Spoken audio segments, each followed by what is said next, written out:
Hi, I'm Mel, and in this video I'm going to be teaching you how to edit your navigation bar and the pages on it. So first off, you want to go to the left of your navigation bar on this cog icon right here. If we click on that, it will take us to our page management area.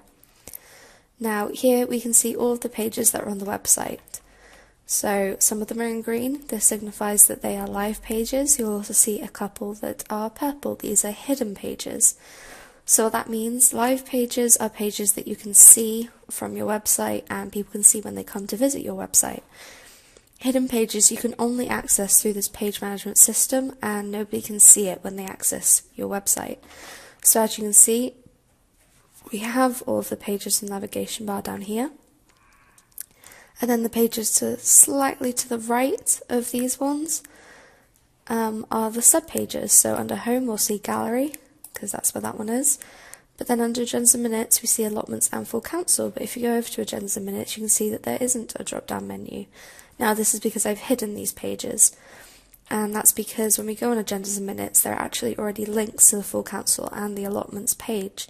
So I only really want to be able to access them from here, and it kind of makes my website look a bit tidier if I don't have that drop down menu. Of course this is a choice. Another website that has this is Southwood and Ferrers. Under their links, as you can see, it only says links and directory. But if we go into links and I click on the transport page, it will take me here, and this is an internal page.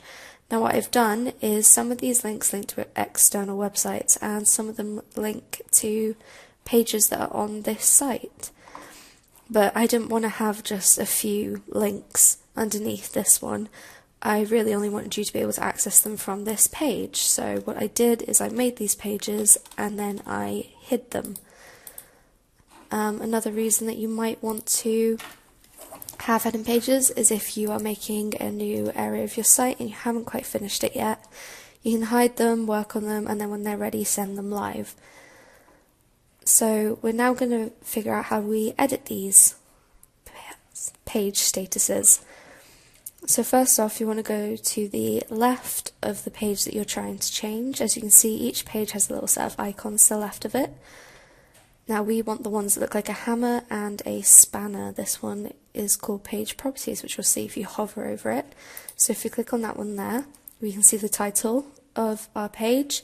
You can also have an option to put in a subtitle. This is particularly good for bilingual websites, but most of the time I wouldn't worry too much about that. And then this is the one that we want, the page status.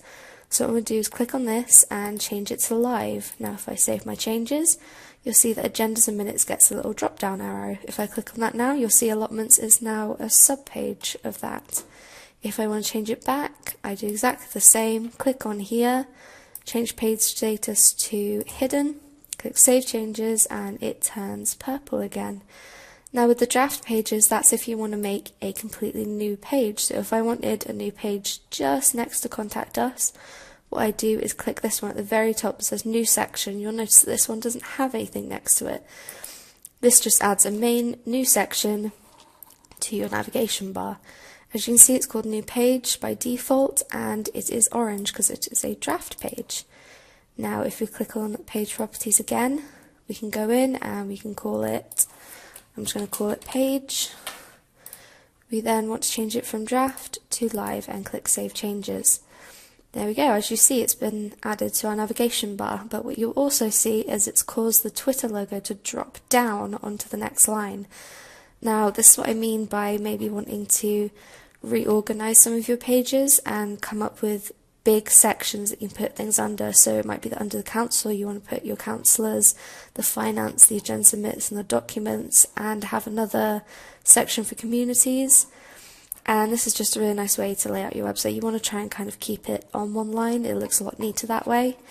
If I then wanted to add a sub-page under page, what I would have to do is go to the new section icon next to page.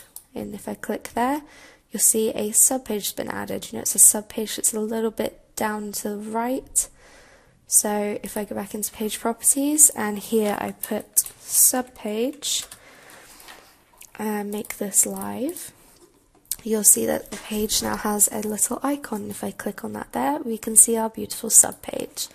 Now if I want to delete these, you'll notice that I can't delete the main page, because it has a sub-page underneath it, is actually a section now.